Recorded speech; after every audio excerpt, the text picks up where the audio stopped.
Hello guys, welcome back to another video. Today I'm going to show you how you can easily hide your HUD in CSGO. So to start with, you just want to click escape and head into your settings. Click on this game tab here and make sure this is on game also. And just look for this option, enable developer console.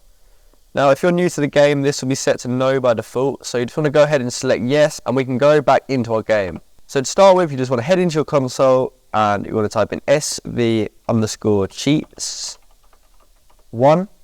This will allow cheats in your server and will allow you to add and do more things in your console. Now from here you want to open it again and type in cl_draw HUD, and by default it's set to 1, which means it's on. We can set it to 0. Now this will remove everything, including your crosshair. So you might not want to play with this, but it might be good for like some cinematic shots or some stuff like that.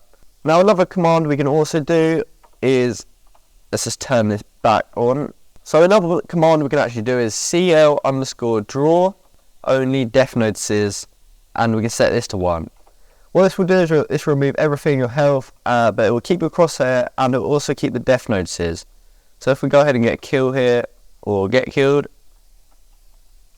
so as you can see, we can still see the kill feed in the top right corner and know what's going on. So yeah, I hope this video helped you. If it did, please comment down below that it worked and like and subscribe for more. Thank you for watching.